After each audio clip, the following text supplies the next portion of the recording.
Chapter 14, Temperature and Heat Transfer. This lecture will help you understand temperature, absolute zero, and the atomic theory of matter.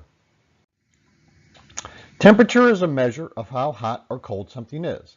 We can sense differences in temperature. Our senses form a qualitative scale of temperature.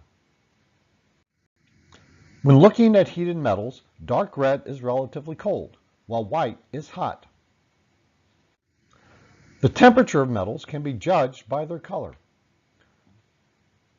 Red steel is about 750 degrees Fahrenheit, while white is 27 to 2900 degrees Fahrenheit.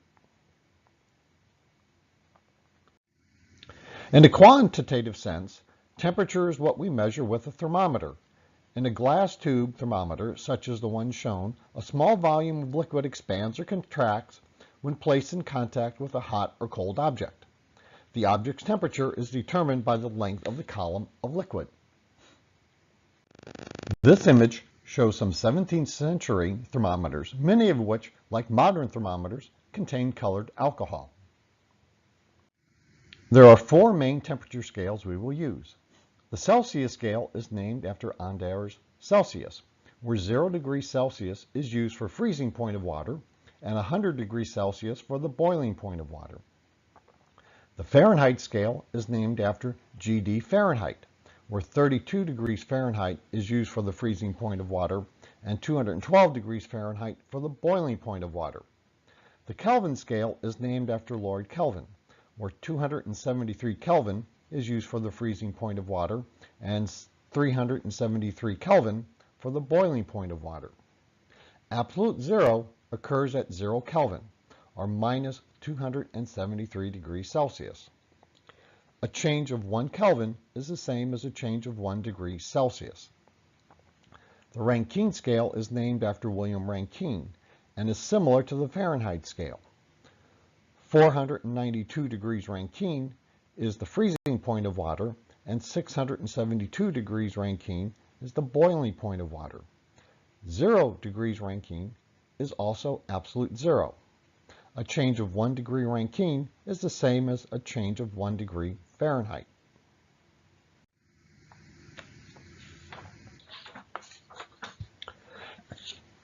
As the temperature of a gas changes, the atoms or molecules in the gas lose available kinetic energy. As a consequence, the volume of a gas changes. At absolute zero, a gas loses all available kinetic energy, and a substance at that temperature cannot get any colder. The table shows how to convert from one temperature scale to another, where T sub C, T sub F, T sub K, and T sub R are the temperatures in Celsius, Fahrenheit, Kelvin, and Rankine, respectively. The official SI unit of a temperature is the Kelvin, and we do not use degrees when stating kelvins. Normal body temperature is 98.6 degrees Fahrenheit. What is this on the Celsius scale? Our working equation is the conversion from Fahrenheit to Celsius. Our solution is substituting the temperature in Fahrenheit. We get a temperature in Celsius of 37.0 degrees Celsius.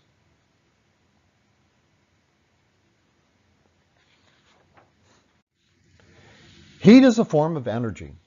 It is the internal kinetic and potential energy contained in an object associated with the motion of its atoms or molecules and may be transferred from an object at a higher temperature to one at a lower temperature. To understand heat, we need to understand the nature of matter. The atomic theory of matter can be described by the kinetic theory of matter, where matter is made up of tiny particles, atoms or molecules, that are always in motion, and thermal energy. Thermal energy is the total energy, kinetic, and potential of the submicroscopic particles that make up matter.